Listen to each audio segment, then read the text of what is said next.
예레미야서를 저희가 오랫동안 같이 읽었는데 그 내용 전체를 보면 결국엔 마지막의 때 하나님을 배신했었던 예루살렘과 유다, 또 이전에 멸망한 이스라엘의 멸망은 하나님을 배신했기 때문이라, 또 하나님 앞에서 범죄했기 때문이라. 근데 하나님께서 온 우주와 세상의 주인 되시기 때문에 그것이 단순하게 가나안 지역의 유다와 이스라엘에만 국한되는 것이 아니라 온 열방도 같이 멸망을 선포되는 그런 이야기가 예레미야에서 계속해서 됩니다. 그리고 이제 마지막에는 결국 도구로 사용되었었던 그 바벨론도 여전히 멸망의 대상이라는 것이지요.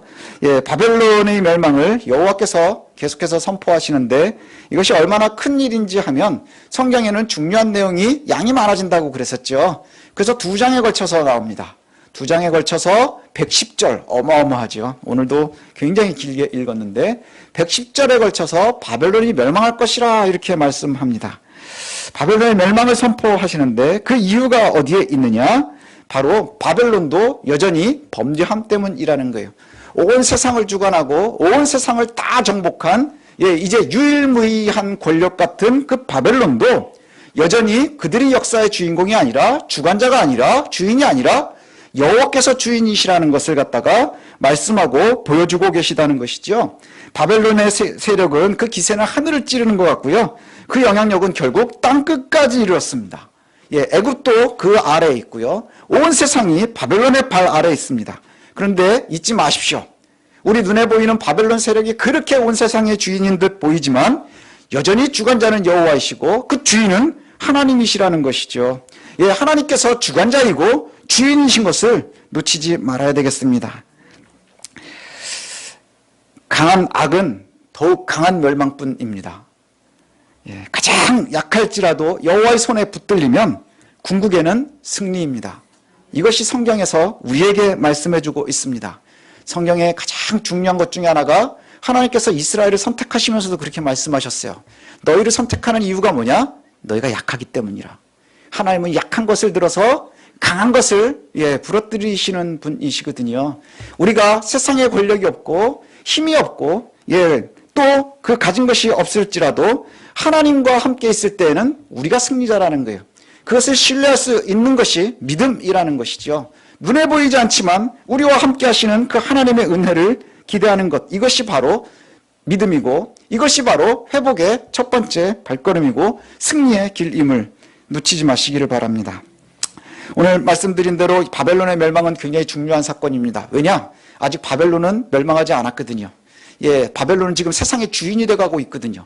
가장 강력하거든요. 그 누구도 건드릴 수 없거든요. 그런데 2장에 걸쳐서 110절에 걸쳐서 멸망이 선포됩니다. 그만큼 여호와의 분노가 크시다는 거예요. 여호와의 분노가 크시다는 거고, 그리고 그 멸망은 단순한 멸망만을 이야기하지 않습니다. 다른 곳, 그러니까 예루살렘이 멸망하고 그 다음에 유다가 멸망할 때 말고요, 열방들의 멸망을 이야기할 때에는 회복에 대한 이야기가 나오지 않습니다. 그런데 지금 예루살렘을 삼키는 그 바벨론의 멸망을 갖다가 이야기할 때에는 그 멸망 곳곳에 마치, 제가 이런 표현이 좀 맞는지 안 맞는지 모르겠는데, 한우 사이에, 한우 고기 사이에 막 그 마블링이 껴있는 것처럼 그 마블링 때문에 이 한우가 귀한 거잖아요. 바벨론의 멸망의 이야기 그 핏빛 사이에 마블링처럼 회복의 이야기가 나오는 거예요. 바벨론이 지금 우리를 삼키지만 자세히 보면 결국에는 누가 읽으라고 하는 얘기예요. 바벨론의 멸망은 사실 하나님께 미움받은 강한 세력일 뿐인 거예요. 하나님의 관심은 오로지 어디에 집중되어 있나요? 그 속에 살고 있는 그의 백성들에게 집중되어 있는 거예요. 그 백성들에게 말씀하고 있다는 것이죠. 그래서 2장 동안 50장과 51장에는요, 단순하게 바벨론의 멸망만을 얘기하는 게 아니라 그 속에서 고난받고 힘들어하고 포로로 끌려가서 이제 아무것도 바랄 수 없을 것 같은 주의 백성들에게 너희가 어떻게 회복되어야 하는지를 말씀하는 거예요.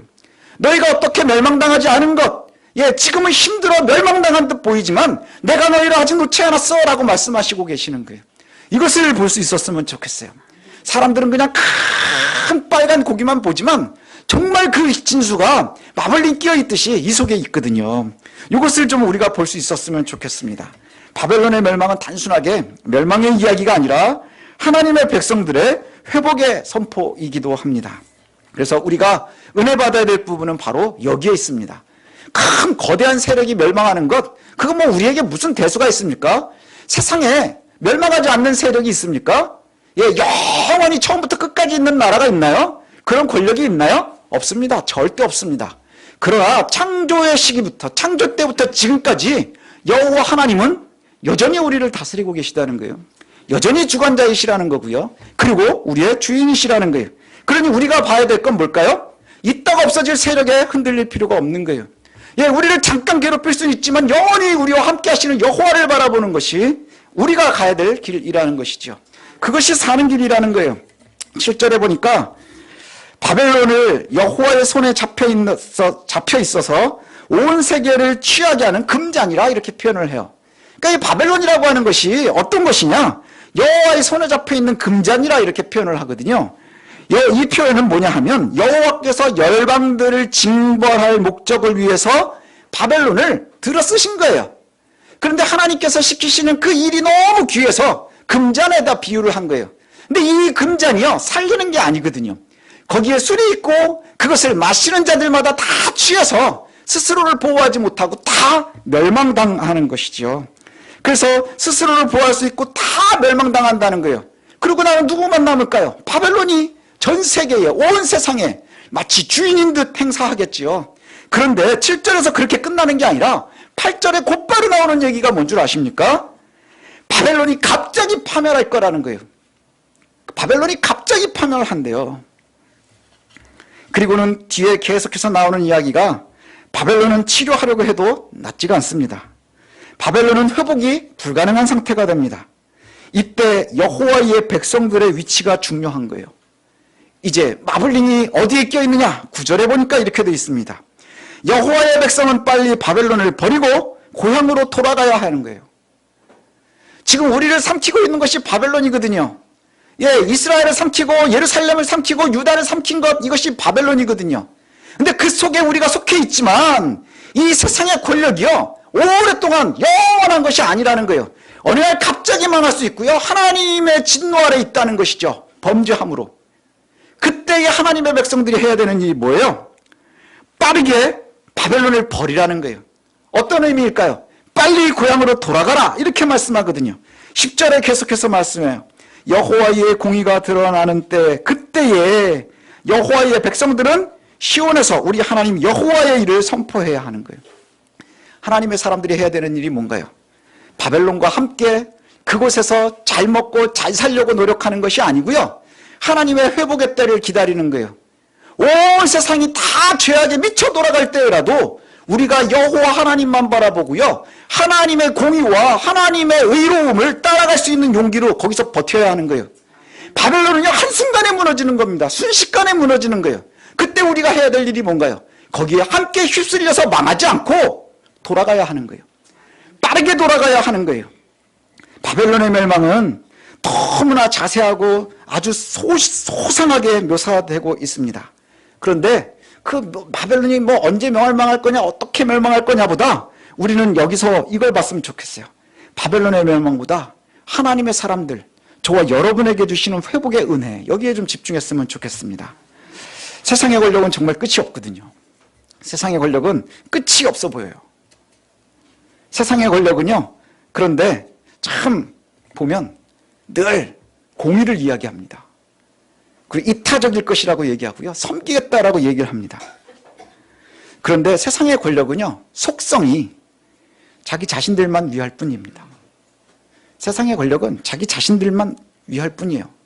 아주 작은 권력이라고 하는 것도 본인이 가졌다고 생각하면 누리고 싶어 하고요, 확인하고 싶어 하고요, 그걸 꼭 쓰고 싶어 합니다.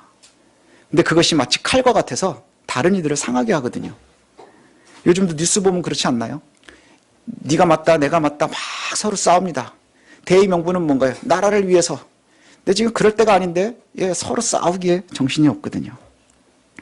주의 백성들은 세상의 권력에서, 예, 좀 속된 표현 같지만, 주의 백성들은 세상의 권력에서는요, 얻어먹을 게 없습니다. 얻어먹을 게 밥풀 하나도 없습니다. 교회도 권력 주변에서 기웃거리는 것은 큰 거대 권력에 떨어지는 것을 바라는 것이에요. 예. 마치 진탕에서 놀아나고 있는 그 잔치집에서 뭔가 하나 떨어지면 그 음식 찌꺼기를 탐하는 개와 같은 모습이 될 수도 있어요. 교회가, 성도가 진지하게 우리의 모습을 세상과 바라봐야 합니다. 그 옛날 바벨론이나 현재의 모습이나 아무리 봐도 별로 다르지 않거든요. 그 말씀이 사무엘상에 이미 나옵니다. 사무엘상 8장에 보면 사무엘에게 이스라엘 백성들이 왕을 요구합니다. 왕을 요구할 때 하나님께서 그걸 별로 좋아하시지 않으세요. 왜 그럴까요?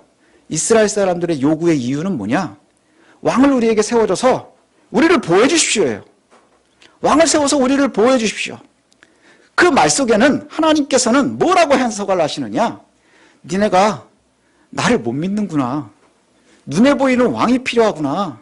그럼 뭐가 되는 거예요? 벌써 그 왕은 우상이 되는 거예요. 나를 지키시는 이가 여호와라는 것을 신뢰하지 못하니 눈에 보이는 왕이 필요한 거예요. 그래서 왕이 나를 마치 보호해 줄 것 같죠. 지금 우리에게 왕이 뭔가요? 여러분에게 왕이 뭔가요? 직장인가요? 돈인가요? 권력인가요? 아니면 그 누구라도 힘센 사람과의 인맥인가요? 그렇죠. 그것들이 우리를 지켜줄 것 같이 보인단 말이에요. 그래서 그것을 요구합니다, 하나님께. 근데 우리가 정말로 바라봐야 되는 것은 하나님인 거예요. 하나님께서 우리와 함께 하시다는 것을 놓치지 말아야 된다는 거예요. 그리고 하나님께서요, 그것을 싫어하시면서 뭐라고 말씀하시는 줄 아세요? 너희가 보호받기 위해서 왕이 필요하다 그랬니? 그런데 너희가 그 죄의 속성을 잘 기억해야 되는 거야. 너희에게 왕이 생기면 왕이 너희를 보호해 줄 것 같지만 왕이 너희의 자녀들을 데려가서 노역시키고 전쟁에 나가게 할 거야. 너희 딸들에게 걔네들 숫잔에다가 투사되게 할 거야. 그리고는 끊임없이 그 권력으로 인해서 노역시키고 전쟁시키고 가장 좋은 것은 빼앗아서 지들끼리 놀아가질 거야. 이렇게 말씀하시거든요. 왕이 너희들 것 뺏어서 신하들에게 다 나눠줄 거라는 거예요. 세금을 잔뜩 걷어서 신하들에게 나눠줄 거라는 거예요. 그것이 바로 세상의 권력이라는 거예요. 우리가 그것을 기대하잖아요. 권력이 우리를 지켜주기를, 돈이 나를 지켜주기를, 잔고가 나를 지켜주기를. 근데 그것들이요, 우리를 지켜주지 못하거든요. 돈 조금 때문에요, 형제가 의가 갈리는 세상입니다. 부모와 자녀가 세상이 갈리는 시대예요. 그럼 사람들이 뒤에 와서 나중에 그러겠죠. 그 돈이 까짓 거 없었으면. 왜요? 세상의 모든 권력의 탈을 쓰고 있는 것들은 근본적으로 악하기 때문이에요. 우리를 지키지 못하기 때문입니다. 결국 사무엘 8장에 보면 하나님께서 우리에게 말씀하시는 것은 권력은 우리를 궁극적으로 보호하는 게 아니고요, 약탈을 합니다. 의지할 것이 아니라는 거예요. 의지할 것이 아니라는 거예요. 그리고 그 권력에 기생하고 싶어하는 세력들에게 부도 집중되고 권력도 집중되는 것 같지만 오늘 예레미야서에서 말씀하시는 것은 결국엔 여호와께서 갑자기 망하게 하신다는 거예요. 갑자기 끝나게 하실 거라는 거예요. 이때 하나님의 사람들이 해야 되는 게 뭔가요? 거기에 함께 휩쓸리지 말라는 거예요. 거기에 함께 휩쓸리지 말고 뭐 해야 되는 거예요? 빨리 집으로 돌아가래요. 집이 어딘가요? 하나님의 시온을 바라보는 거예요. 여호와의 전을 바라보는 거예요. 바벨론도 아무리 강해도 여호와께 범죄함으로 멸망합니다. 우리 눈에는 절대로 무너지지 않을 것 같지요. 그러나 반드시 무너집니다. 세상의 권력은 절대로 무너지지 않을 것 같지만, 영원할 것 같지만, 그 순간에 한이 없는 것 같지만 반드시 무너집니다. 이 말씀을 들은 하나님의 사람들의 행동이 어떻게 해야 되느냐? 지금 바벨론은 세상의 최강입니다. 떠오르는 태양입니다. 온 세상을 다 가진 것 같습니다. 그럼에도 불구하고 여호와께서는 하나님의 사람들에게 이렇게 말씀합니다. 6절에 보니 바벨론 가운데서 도망하여 나와서 각기 생명을 구원하고 그의 죄악으로 말미암아 끊어짐을 보지 말라. 그 죄악된 세상 속에서 그 죄와 함께 매몰되지 말라는 거예요. 지금 힘이 점점 세지고 있는 바벨론, 그러나 그들의 죄도 점점 커진다는 것이죠. 여호와의 작정하신 때에는 결국 여호와의 보복 앞에 놓일 거라는 거예요. 이때 여호와의 백성은 바벨론과 함께 멸망하지 말아야 합니다. 이것이 하나님의 구원의 손길임을 놓치지 마시기 바랍니다. 9절에 보니까 바벨론은 치료하려고 해도 낫지 않는다 이런 표현이 나와요. 바벨론을 치료하려고 아무리 노력해도 낫지가 않는데요. 왠 줄 아십니까? 죄는 고쳐 쓰는 게 아니고 버리는 겁니다. 죄는 고쳐 쓰는 게 아니고요, 버리는 거예요. 단절해야 하는 거예요. 단절하고 고향으로 돌아가라 이렇게 말씀하세요. 바벨론 안에서 너희가 후일을 도모해라 이렇게 말씀하지 않으시고요, 거기에서 도망해 나오라, 구별되어야 한다 이렇게 말씀하세요. 즉 죄와 단절하고 결국 여호와를 바라봐라, 그것이 너희가 사는 길이다 이렇게 말씀하고 계시거든요. 또 10절을 볼까요? 여호와께서 우리의 공의를 드러내셨으나 오라 시온에서 우리 하나님 여호와의 일을 선포하자. 저와 여러분에게 하시는 말씀입니다. 끊임없이 멸망을 선포하는 것 같고 이제 너희는 다 끝났어, 그렇게 이야기할 때에 결국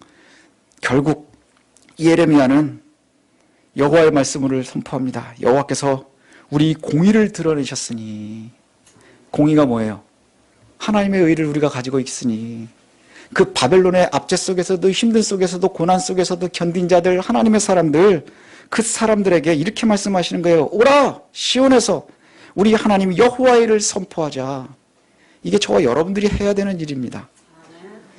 죄와 함께 매몰되지 말고요, 우리가 우뚝 서서 해야 되는 게 뭔가요? 여호와를 선포하는 거예요. 그 근거가 어디 있나요? 죄와 함께 매몰되지 말아야 하는 거예요. 세상의 악과 함께 매몰되지 말아야 하는 거예요. 하나님과 함께 공의를 드러내면서 살아가야 되는 것이 우리가 살아가야 될 길인 거예요. 그런데 세상은 바벨론이 주인인 것 같거든요. 이게 우리에게는 힘들지요. 그러나 이 말은 여호와께서 우리가 옳다, 하나님의 길을 가는 우리가 옳다, 세상의 기준에 힘이 없는 우리가 옳다, 가진 것 없는 우리가 옳다, 내가 너와 함께 하겠다 이렇게 말씀하고 있는 거예요. 그러니 너희가 옳으니 우리가 옳으니 시온, 즉 약속의 땅에서, 하나님의 땅에서 우리가 여호와를 선포해야 한다 이거예요. 선포는 아주 힘 있는 단어입니다. 슬쩍 흘리는 게 아니에요. 모르는 척 얘기하는 게 아니에요. 크게 소리내서 외치는 거예요. 당당해야 한다는 거예요. 복음 앞에 당당하십시오. 복음으로 여호와의 공의로 당당하셔야 하는 거예요. 세상에 휘둘리지 마십시오. 진보니 보수니 좌파니 우파니 뭐 입하고 좌파고 다 갑자기 망하는 거예요. 오로지 여호와의 공의만 바라보셔야 하는 거예요. 요즘은 참 이상한 게 뭔 줄 아십니까? 교회 안에서도요, 좌파 우파가 싸웁니다. 여호와는 없어요. 좌파 우파가 싸웁니다. 교회들끼리도 너는 진보교회니 보수교회니 이런 소리들만 합니다. 그러나 우리에게 오늘 주시는 말씀이 여호와께서 우리 공의를 드러내셨으니 오라 시온에서 우리 하나님 여호와의 일을 선포하자. 이 말씀 꼭 기억하셨으면 좋겠습니다. 바벨론과 같은 시대에 저와 여러분이 살아가고 있습니다. 눈을 조금만 돌리면 죄와 악이 관영하는 세상입니다. 어떤 분은 한국 역사상 이렇게 교회가 타락한 적이 없다라고까지도 분석하시는 분이 계셔요. 이제 믿음의 백성들은 여호와께서 우리가 옳았다는 것을 보여주실 것입니다. 왜냐? 하나님이 살아계시기 때문에 우리가 옳았다. 우리가 올바른 선택을 해서 여호와를 따를 때 여호와께서 우리의 삶으로 증명해 보이실 겁니다. 바벨론이 멸망할 때 건지실 거예요. 그리고 우리를 선택하실 겁니다. 바른 선택을 해서 여호와를 따를 때 여호와께서 우리의 삶을 증명하십니다.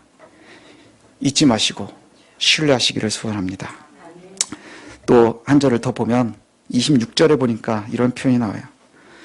사람이 내게서 집 모퉁이 돌이나 기초돌을 취하지 아니할 것이요 너는 영원히 황무지가 될 것이니라. 여호와의 말씀이니라. 너는 누굴까요?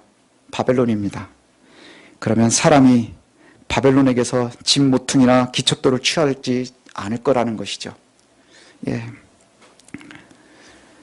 너는 영원히 황무지가 될 것이라. 회복이 없어요. 여기는 회복이 없어요. 죄악에는요 회복이 없어요. 여호와의 말씀이니라 아주 강하게 강조하십니다.